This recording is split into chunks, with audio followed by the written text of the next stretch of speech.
Aryadan Muhammad memorial hall ഉദ്ഘാടനവും photo അനാച്ഛാദനവും നടത്തി. ആര്യാടൻ മുഹമ്മദിന്റെ 2ാം ചരമദിനത്തോടനുബന്ധിച്ച് നിലമ്പൂർ കോൺഗ്രസ് ഓഫീസിൽ ആര്യാടൻ മുഹമ്മദ് മെമ്മോറിയൽ ഹാൾ ഉദ്ഘാടനവും ആര്യാടന്റെ ഫോട്ടോ അനാച്ഛാദനവും പ്രതിപക്ഷ നേതാവ് വി ഡി സതീശൻ ഉദ്ഘാടനം ചെയ്തു.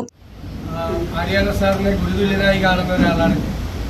നിയമസഭയിൽ അദ്ദേഹത്തിന്റെ ശിഷ്യനായിരുന്നു ഞാൻ. ഏറ്റവും പ്രധാനപ്പെട്ട അദ്ദേഹത്തിന്റെ സ്വന്തം ഈ ആസ്ഥാനത്ത് നിലമ്പൂരിൽ ആ പാർട്ടി ഓഫീസ് അദ്ദേഹത്തിന്റെ പേരിൽ നാമകരണം ചെയ്യാനും അദ്ദേഹത്തിൻ്റെ ഫോട്ടോ അനാച്ഛാദനം ചെയ്യാനും എനിക്ക് അവസരം കിട്ടിയത് വലിയൊരു ഭാഗ്യമായി ഞാൻ കരുതുകയാണ്. നിങ്ങളെല്ലാവരുടെയും അനുവാദത്തോടെ ഈ ഓഫീസ് അദ്ദേഹത്തിൻ്റെ പേരിൽ നാമകരണം ചെയ്യുകയും അദ്ദേഹത്തിൻ്റെ ഫോട്ടോ അനാച്ഛാദനം ചെയ്യുകയും ചെയ്യുന്നതായി അറിയിക്കുന്നു.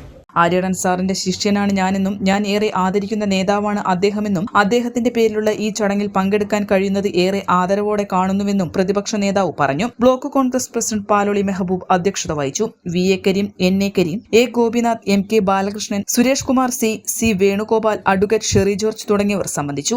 N4 news, Nilambur. കിഴക്കൻ ഏറനാടിന്റെ മലയോര മണ്ണായ നിലമ്പൂരിന് ഇനി കാഴ്ചമങ്ങില്ല. ആധുനിക സാങ്കേതിക വിദ്യകളോടെ പ്രവർത്തനം ആരംഭിച്ച ടെക്ടോണ ഐ ഹോസ്പിറ്റൽ 1000-ൽ പരം തിമിര ശസ്ത്രക്രിയകൾ വിജയകരമായി പൂർത്തിയാക്കി മുന്നേറുകയാണ്. അത്യാധുനിക ചികിത്സാ സൗകര്യങ്ങൾക്കൊപ്പം വിദഗ്ധരായ ഡോക്ടർമാരും സേവന തൽപരരായ ജീവനക്കാരും ടെക്ടോണയെ മറ്റു നേത്ര ആശുപത്രികളിൽ നിന്നും വ്യത്യസ്തമാക്കുന്നു.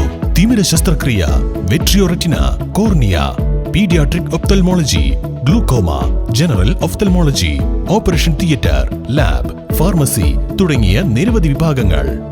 അന്താരാഷ്ട്ര നിലവാരത്തിലുള്ള വിവിധയിനം ലെൻസുകളും ഫ്രെയിമുകളാലും നിറഞ്ഞിരിക്കുന്ന ഒപ്റ്റിക്കൽ വിഭാഗം, വിശാലമായ കാർ പാർക്കിംഗ് സൗകര്യവും. ദിവസവും രാവിലെ 9 മണി മുതൽ വൈകുന്നേരം 7 മണി വരെ. ടെക്ടോണ eye hospital, Ooty road, Nilambur, Chanthakkunnu. Phone 9605221501, 0493 122 1501.